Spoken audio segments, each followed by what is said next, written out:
Comment créer des vignettes YouTube automatiquement à partir du titre d'une vidéo?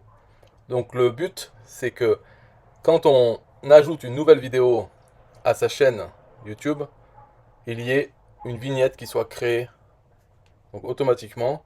Et ensuite, on a juste à ajouter la vignette à la vidéo. Donc pour ça, pour l'automatisation, on va utiliser Pebly Connect. Et pour créer la vignette, on utilise un outil qui s'appelle Switchboard, qui permet de faire un template et de changer les images dedans, ou le texte. Et ça nous crée l'image. Donc j'avais fait une vidéo là-dessus pour montrer pour autre chose. Mais là c'est le même principe, sauf que cette fois-ci c'est avec YouTube et pour créer des vignettes YouTube. Donc le but, le final, ça sera ça, pour faire ça. Une vignette comme ça. Mais il y a des choses qui changent tout le temps. C'est le titre, il change. La tête d'une personne. Le chat aussi sera différent. Et derrière le titre, il y a un dessin qui sera différent. Donc pour avoir les têtes différentes, les chats différents et un peu le truc abstrait, quoi, de l'art abstrait, c'est le logiciel, enfin c'est une page. Voilà, ça par exemple c'est pour de l'art. Donc à chaque fois que je rafraîchis, ça demande une image, ça crée, avec l'intelligence artificielle, ça crée un truc, voilà, un dessin comme ça, de l'art abstrait. Il y a aussi pour les chats, donc par exemple ce chat, il a été créé, je rafraîchis, c'est un autre chat, je rafraîchis encore un chat. Et ça fait la même chose pour les visages de personnes. Voilà, lui par exemple, je rafraîchis, c'est toujours à peu près des personnes, c'est assez bien fait. Donc on va prendre ces trois images différentes pour arriver à faire un truc comme ça. C'est-à-dire qu'il y a l'image d'une personne, un chat, et derrière le fond, quelque chose d'abstrait, et le titre. Donc les couleurs du titre, ça j'ai pas fait que ça soit variable, mais le rouge sur du jaune, normalement c'est voyant. Et tout ce qu'il y a dans ces images qui sont pareilles, c'est le logo par moi.com et ce format, c'est-à-dire que ça soit un peu jaune avec une barre noire et après l'image de la personne. Donc pour ça, c'est dans Switchboard. Alors je vais montrer. Switchboard, c'est un logiciel, donc pareil, euh, pas pareil que Pebly Connect, c'est-à-dire moi j'ai pris une licence à vie, mais peut-être qu'on peut l'avoir, il y a peut-être une version gratuite ou en tout cas ou mensuelle. Ça permet de créer, donc là j'ai créé un template, si on voit les éléments qu'il y a dedans, j'ai fait image personne. Alors bien sûr pour faire ça j'ai pris des images fixes, donc la tête de la personne, ici c'est pas un chat, dans le fond c'est une image fixe, le texte aussi. Mais tout ça, c'est des éléments et on peut les modifier. Donc on pourrait même modifier le logo. Et donc les différences, c'est dur à montrer là-dessus, puisque c'est fini. Mais par exemple, le Canva, c'est une image que j'ai faite avec de la transparence, donc qui est un peu jaune ici. Et là, tout ça, c'est transparent. Le noir, il est opaque. Bon, bref, j'ai fait une. La taille, c'est 1280 par 120 puisque c'est la taille qu'attend YouTube pour ça. Donc j'ai fait une image comme ça avec de la transparence pour faire le cadre, quoi, la structure. Et ensuite les autres images, la personne, donc image personne, c'est celle-là. Dans les paramètres ici à droite, je dis toujours que ça soit collé en haut, à droite et en bas, et que à gauche, ça soit à 52%, voilà, pour que ça tombe toujours ici. Et l'image, elle va être, si elle n'est pas aux bonnes dimensions, l'image de la personne générée au hasard, parce que c'est un carré, là c'est pas un carré, eh bien elle est zoomée un peu dedans, pour pas que ça fasse des bords sur les côtés. Enfin bref, de toute façon c'est pas important. Disons que voilà, c'est le logiciel pour créer des images. Il y en a d'autres, Cloudinary ou d'autres qui permettent de faire ça. Celui-là, comme j'ai la licence, j'ai fait ça. Après, ce qu'il faut faire, c'est le connecter à Pebly Connect, qui est comme Zapier. Là. Et une dernière chose, parce que en fait, je veux générer les vignettes, mais je veux pas les mettre directement dans la vidéo. Ça, je le ferai manuellement, si j'ai envie de changer. Mais au moins que ça me génère les vignettes. Après, la dernière partie, je peux la faire. Donc, pour sauver tout ça, j'ai fait un Google Sheet. Comme ça, vidéo link, vidéo title et thumbnail. Ce qui veut dire vignette.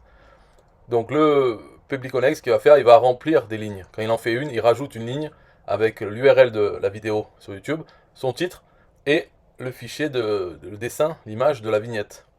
Donc tout ce que j'ai à faire après, c'est aller là-dessus, sauvegarder l'image et l'uploader sur ma vidéo qui est là. Donc voilà, le travail sera facile. Donc maintenant je vais montrer dans Public Connect. Là aussi c'est simple, puisque tout ce qu'il y a à faire, c'est le déclencheur, trigger, c'est lorsqu'il y a une nouvelle vidéo dans ma chaîne YouTube, on crée l'image avec Switchboard et on enregistre dans Google Sheet. Donc là on peut voir chaque action. Donc le déclencheur, il faut connecter sur sa chaîne YouTube. Et là par exemple, dans la réponse de ma dernière vidéo, c'est on voit il y a les informations, le titre, Eric est de retour dans ma vie, bienvenue et adieu salariat. Il y a plusieurs informations sur la vidéo, mais ce qu'on va utiliser dedans, c'est uniquement le titre. Et à la fin, l'URL de la vidéo, pour pouvoir le sauver dans Google Sheet. Donc une fois qu'on a les informations de la dernière vidéo, donc là, quand j'envoie une vidéo sur YouTube, ça va faire une nouvelle vidéo, donc Public Connect va se lancer tout seul. Il va avoir la nouvelle vidéo, et avec ça, il va appeler Switchboard. Donc là, c'est pareil, on se connecte, on lui dit le template qu'on veut utiliser, donc celui que j'ai créé pour YouTube, la taille, parce qu'avec cet outil Switchboard, on peut générer des images de n'importe quelle taille à partir d'un template. Donc moi, j'ai fait le template à la bonne taille, et je veux aussi la bonne taille, donc c'est fixe, 1280 par 720. Dans l'image de la personne, je lui donne l'adresse du site qui génère des images, et à la fin, je mets point d'interrogation R égale, et l'ID de la vidéo. Mais ça, c'est uniquement pour être sûr que, par exemple, si j'envoie deux vidéos en même temps, pour pas qu'il il exécute ça et qu'il ait la même image de la personne, puis si c'est appelé au même moment. Donc je change un peu l'URL pour que le service, le site qui génère ces images, voit que c'est une URL différente, il va renvoyer des images différentes.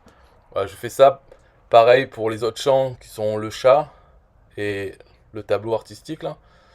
Et dans texte, je mets le titre de la vidéo que j'ai reçu dans le déclencheur.